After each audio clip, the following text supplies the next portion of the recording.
Son las 7:39. Damos la bienvenida al doctor Andrés Martínez. Él es experto constitucionalista, también un conocedor del derecho internacional, profesor universitario. Doctor Martínez, bienvenido. Quisiéramos realizar un análisis de la situación de nuestro país en el marco de una situación mundial que se ha sacudido y posiblemente ha cambiado drásticamente desde el pasado día sábado tras el ataque de Estados Unidos a Irán, que tiene efectos globales. Vamos a iniciar comentando un dato, el más banal posiblemente, pero importante para la economía ecuatoriana, el del costo del precio del petróleo, que el día de hoy se encuentra situado en $74.93. ¿Cómo ve usted la situación del mundo y allí la posición de Ecuador? Un cordial saludo, estimado Gustavo, y por supuesto también para Rosana y a todos quienes nos siguen en este prestigioso medio. Yo creo que la situación ha variado ostensiblemente no solamente desde este fin de semana, sino incluso, si podemos poner un contexto más amplio, en los últimos 6 meses, desde la llegada del presidente Trump nuevamente al poder y también obviamente de la escalada de la tensión que se ha vivido tanto en Medio Oriente y por supuesto también la ampliación y la no finalización de la guerra de Ucrania y Rusia. En el caso del Ecuador, de manera concreta, creo que la situación no es tan sencilla para la diplomacia ecuatoriana, sobre todo teniendo en cuenta que en su momento lo que han buscado sobre todo las autoridades ecuatorianas desde una perspectiva de la seguridad y un poco la agenda a nivel comercial fue precisamente acercarse a los Estados Unidos. Sin embargo, no podemos dejar de lado, primero en la parte comercial, que obviamente China es bastante hábil y sobre todo su diplomacia sabe precisamente mover bastante bien las fichas. Existía una cita solicitada por el Ecuador desde casi el primer periodo del señor Noboa, que no era atendida por parte del gobierno chino. Y la sorpresa, si usted quiere, o en su defecto la coincidencia, que creo que no es ninguna coincidencia, en esta semana se estaba discutiendo la posible aprobación de un acuerdo comercial con los Estados Unidos. Y, oh sorpresa, precisamente se acepta la invitación para que el máximo representante, el jefe de Estado chino, reciba al señor Noboa. Usualmente la geopolítica y las relaciones diplomáticas no son coincidencias, sino son precisamente bien pensadas en este sentido. Lo segundo, por obvias razones, también debemos analizar qué pasa sobre todo a nivel del uso de la fuerza, de la cooperación internacional y ese principio básico del derecho internacional que nos dice que se debe buscar sobre todo la solución pacífica de las controversias, situación que claramente en los escenarios que he narrado previamente no están ocurriendo. Si bien es cierto, Estados Unidos conjuntamente con Israel, las operaciones mantenidas durante este fin de semana buscan su objetivo en teoría solamente no inmiscuirse en una guerra concreta, en palabras del gobierno americano, sino solamente tratar de erosionar o disminuir una posible amenaza. Hablamos de manera concreta precisamente del aprovechamiento y la acumulación de uranio con fines, en este caso, ya no civiles, sino con fines militares. Lo que supuestamente está por detrás es un tema de búsqueda sobre todo de parar este enriquecimiento y buscar una solución de paz. Sin embargo, del otro lado también debemos entender, en el caso de Irán, las reacciones no se han hecho esperar y a veces las reacciones no son como a veces las tenemos planificadas. Me refiero no reacciones automáticas de pensar que va a haber un contraataque. El primer contraataque que ha existido, que obviamente tendrá una repercusión a nivel comercial bastante importante, son cierres, por ejemplo, de vías marítimas que afectarán directamente al precio del petróleo, porque la mayor parte, si no es toda la gran cantidad de petróleo que sale del Medio Oriente, tiene que pasar por estas vías marítimas en las costas iraníes. Esto no solamente afectaría al mundo en general, sino a un contexto sobre todo asiático. Pensemos sobre todo en los países asiáticos, en China, que se va a poner, si usted quiere, como una especie de bisagra y yo creo que a veces a propósito, respecto de una posible solución de este conflicto, pensando, entre otras cosas, del acercamiento que podría llegar a tener con Irán y, por supuesto, de la posibilidad de ser un interlocutor válido frente a Occidente. La situación no es sencilla y voy con el último aspecto. Y el último aspecto creo que es el hecho de que se rompe esa dinámica que se han venido manteniendo en las últimas décadas, donde para bien o para mal el derecho internacional a través de sus organismos internacionales intentaba resolver las controversias, intentaba mantener unos diálogos y sobre todo se seguía de una u otra forma una dinámica respecto a la evolución y sobre todo incluso al inicio de los conflictos a nivel internacional. Ahora se ha roto todo esto. Si nosotros vemos el mapa, vamos a ver una serie de conflictos alrededor del mundo de difícil solución y sobre todo que cada vez escalan para peor.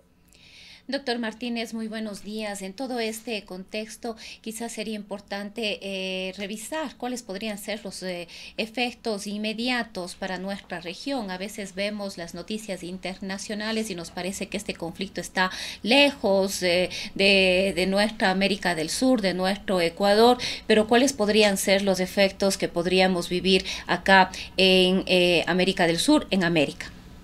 Bueno, estimada Rosana, muy buenos días. Yo creo que entre ellos podremos ver algunas cuestiones de índole comercial, por ejemplo, vinculados, entre otras cosas, al precio del petróleo, por ejemplo, al precio de las commodities, en el caso de muchos países latinoamericanos. Esto de ida, que de una u otra manera, entre comillas, podría más bien ayudarnos respecto de la cotización de algunos precios. Sin embargo, también tenemos que ver cómo eso puede venir de vuelta. Y lo digo de vuelta porque hay que tener presente que también muchos productos respecto del encarecimiento, por ejemplo, de hidrocarburos, etcétera, tendrá un efecto en la economía a nivel global, lo cual puede llegar a elevar el precio de algunos productos de los cuales nosotros importamos. No nos olvidemos que desde el escenario que ha cambiado en los últimos meses, sobre todo con Perú, con ese comercio bastante grande que mantiene ahora con su puerto de Chancay en el Perú, hace que cada vez los productos vengan mucho más rápido del Asia y que obviamente sean más fáciles de consumir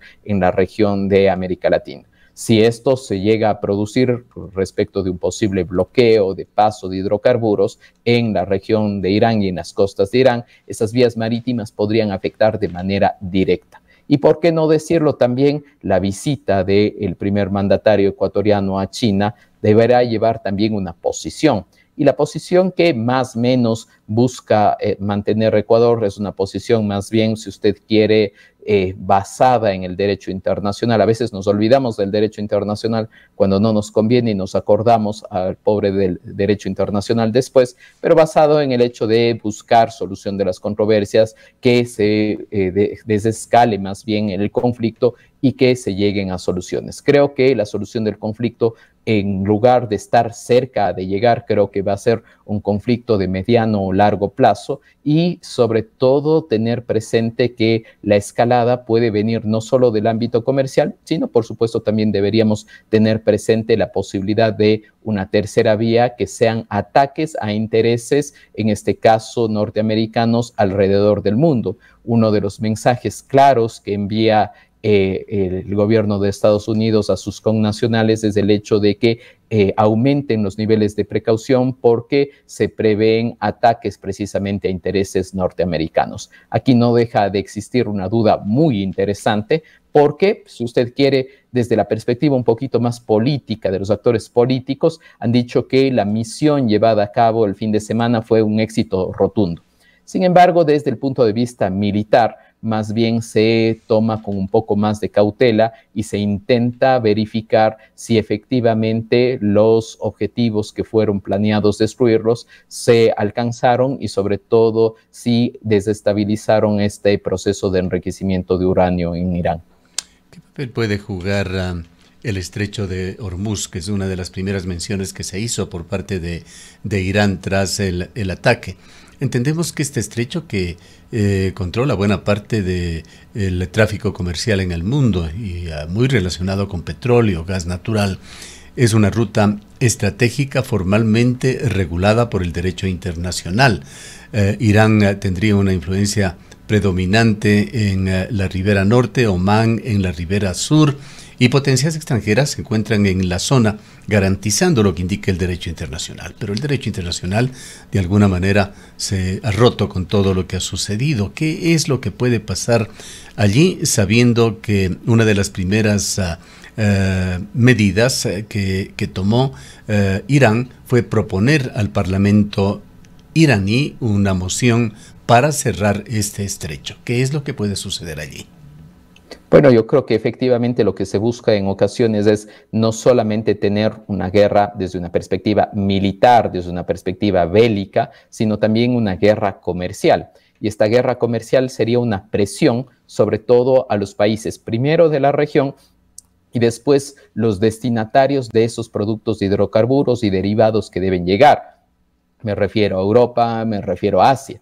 ¿Con qué propósito? Con el propósito precisamente de obligar, o si usted quiere, de tratar de poner contra la pared a Estados Unidos y a su aliado Israel, con el propósito de decir, tenemos que dialogar y sobre todo tienen ustedes que deponer la actitud que están teniendo. Es una primera forma de presión. Y por eso decía que un rol clave aquí será China. ¿Y por qué China? De nuevo, porque China recibe gran cantidad de hidrocarburos, no todos, pero gran cantidad de hidrocarburos por esta vía. Ahora, tampoco podemos olvidar el rol de Irán.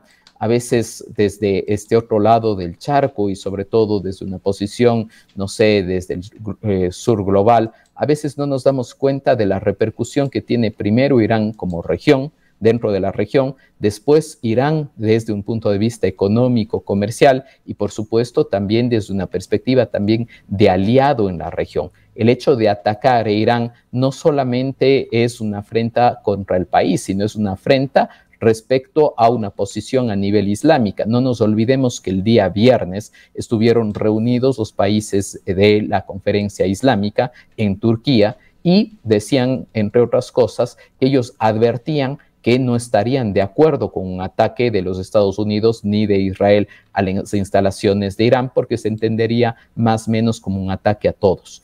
Pensemos nosotros en otra gran potencia en la región y que sobre todo está en esa Euroasia, en esa parte tanto de Europa, tanto de en Asia, que viene a ser como un puente del caso turco, que obviamente representa un eje en la región, pero sobre todo de su gran potencial bélico.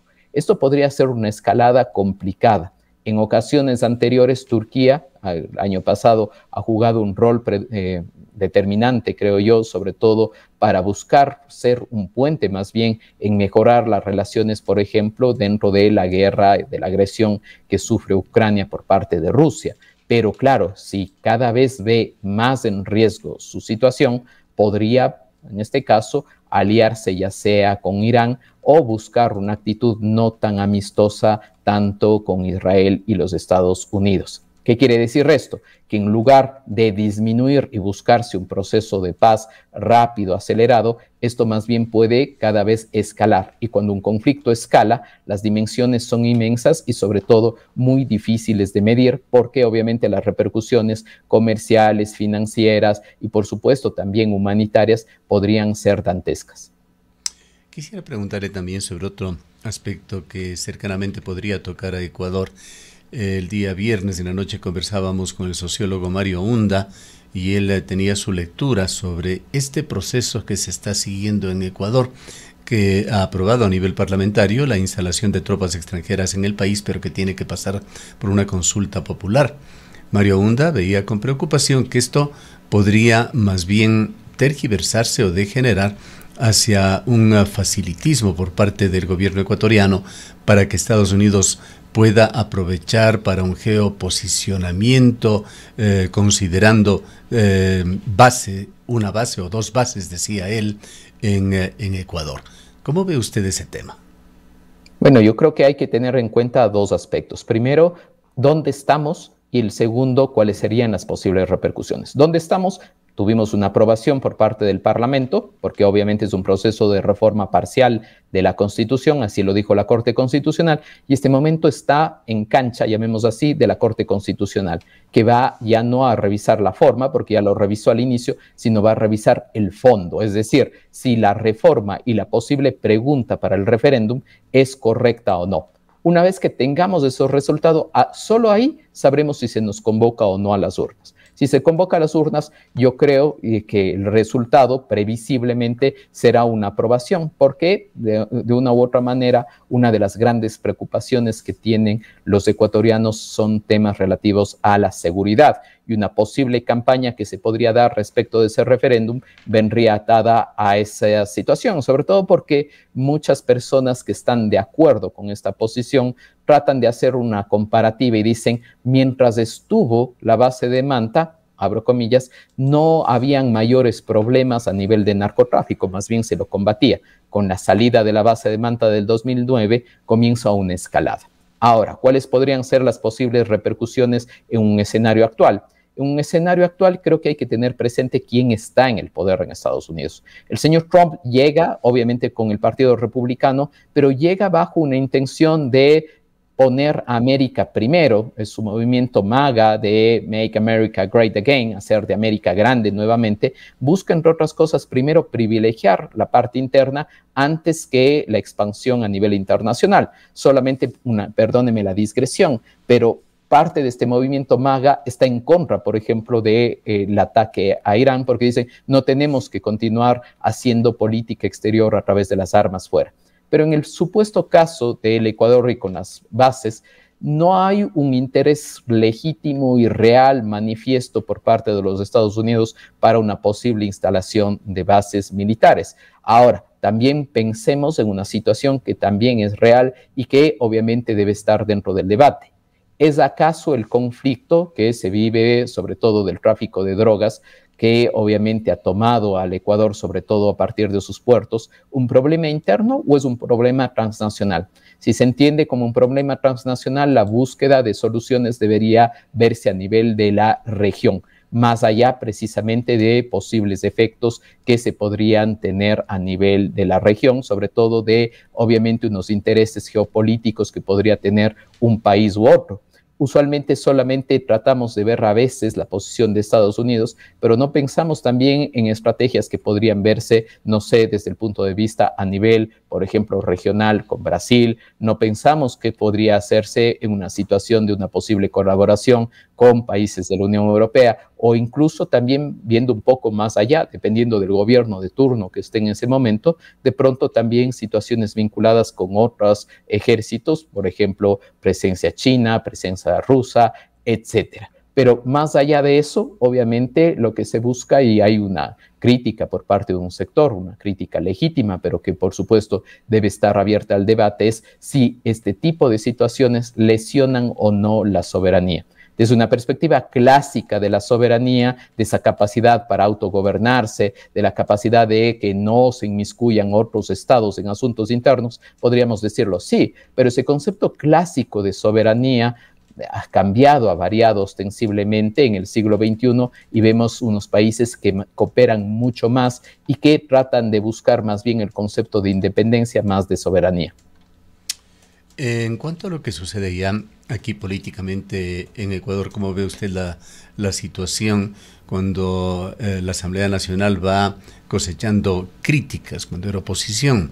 Se cuestionaban ciertas cosas que ahora se convierten más bien en atributos desde el punto de vista de los legisladores de ADN. La Asamblea se ha convertido en un espacio de deliberación o ha transitado más bien de un espacio de deliberación a un instrumento de validación de los proyectos enviados por el presidente de la República con una especie de tratamiento ejecutivo en donde se están aprobando leyes delicadas sin un adecuado debate, sin un debate sustantivo. Ejemplos clarísimos, la ley de solidaridad o la ley de inteligencia. Bueno, yo creo que es fundamental que dentro de un parlamento prime precisamente los procesos deliberativos. Se supone que el Parlamento, la Asamblea Nacional, reúne todas las fuerzas políticas y es la representación de los ciudadanos. En consecuencia, no todos los ciudadanos van a estar de acuerdo y se deberían escuchar distintas voces. Ahora bien, se hace una crítica por parte de la oposición, por parte de algunos analistas, donde se dice la nueva asamblea ha dejado de la deliberación. Yo me permito ser un poco más crítico y decir que lastimosamente las últimas asambleas han dejado de ser deliberativas y no han tenido un proceso de debate claro. Siempre hemos estado atados a unas mayorías, lastimosamente en las últimas asambleas y en las últimas composiciones. Lo que ha cambiado de pronto es la mayoría. Y esa mayoría que ha cambiado, que ahora se ha convertido en oposición, que antes era mayoría, hacía exactamente lo mismo. Por hacer exactamente lo mismo que el anterior está bien. No, para nada, no está bien. Al contrario, se deberían dar procesos, tanto a nivel de las comisiones, ampliando obviamente las voces, escuchando no solamente a quienes están a favor de estas leyes, sino por supuesto también en esos proyectos escuchando las críticas y sobre todo aceptando que se dé una verdadera construcción dentro de los proyectos. Porque pensar que un proyecto de ley viene listo, preparado y que no acepta ningún cambio, yo creo que esa sí es una posición autoritaria. Al contrario, entender que si bien es cierto puede existir una línea, pensando sobre todo en los proyectos económicos urgentes, sí debe también obviamente validarse y discutirse y por supuesto la oposición es necesaria en una sociedad democrática. La oposición viene a hacer ¿qué? Viene a ser la crítica, viene a ser la contraposición. Pero lo importante aquí, como ciudadanos, deberíamos preocuparnos, y por supuesto la organización civil debería ser qué se está aportando desde la oposición. ¿Son reales los argumentos? ¿Son realmente buenas las propuestas? Yo creo que, de nuevo, tomar el concepto de construcción es lo válido, pero que lastimosamente no está sucediendo. ¿Qué aspiraríamos en los siguientes meses? Que de pronto esta composición con un presidente nuevo que no ha sido cercano a un parlamento como el señor Olsen, sepa que el espacio de construcción más bien debe escuchar al resto de voces, debe escuchar en este caso, a la oposición, teniendo en cuenta sobre todo la necesidad de tener una buena gobernabilidad dentro de la Asamblea y, por supuesto, que esas leyes no terminen siendo lastimosamente lo que está ocurriendo. Usted ha visto que se aprueban las normas y más o menos a los 5 o 10 días de publicadas en el registro oficial son automáticamente demandadas su inconstitucionalidad ante la Corte Constitucional. ¿Por qué? Porque adolece de algunos vicios, sea de forma o de fondo, y en este sentido obviamente se pone el dedo en la llaga. ¿Qué sería preferiblemente? Evitarnos estos procesos haciendo un buen proceso de construcción de las normas.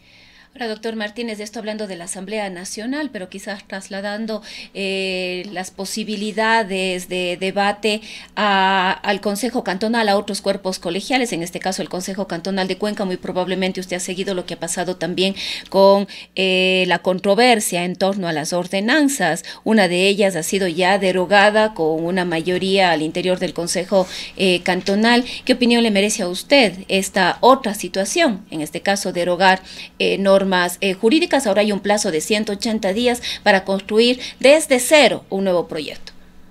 Bueno, yo creo que hay que tomar en cuenta sobre todo, primero, cuáles son las legítimas demandas que tiene una parte de la población. Y de nuevo, y hago mucho énfasis en una parte de la población. Creo que el sector rural es muy importante dentro del Cantón Cuenca y la ruralidad en general es muy importante en el Ecuador.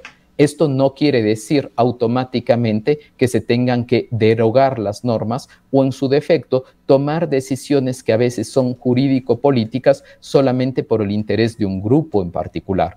Yo creo que lo lógico y lo propio sería que se dé un debate en este sentido, saber cuáles son sus legítimas aspiraciones y saber cómo éstas encajan dentro del actual ordenamiento jurídico.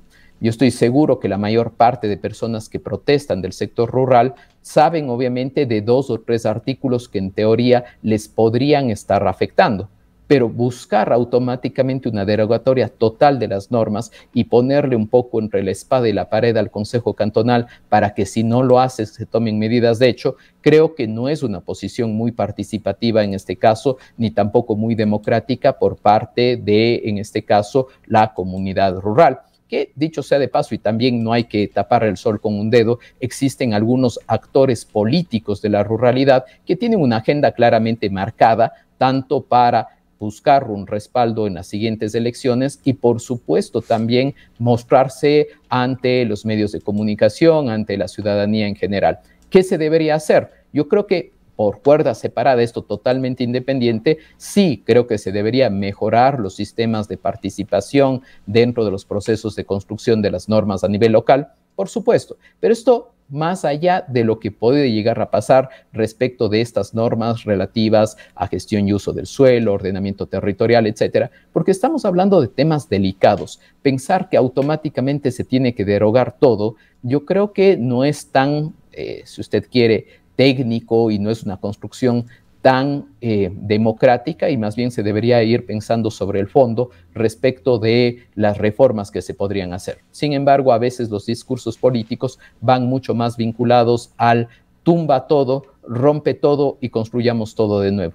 A veces esas, si usted quiere, iniciativas o esas estrategias no son necesariamente las más válidas porque durante ese proceso, en ese interín, se abren las puertas para el desarrollo de algunos proyectos que evidentemente en la norma vigente no eran permitidas. Pensemos a mediano o largo plazo qué puede llegar a pasar y ahí nos daremos cuenta de quiénes están involucrados detrás de esto. Bien, le agradecemos mucho por habernos acompañado. Muchas gracias a ustedes. Declaraciones del doctor Andrés Martínez, jurista constitucionalista.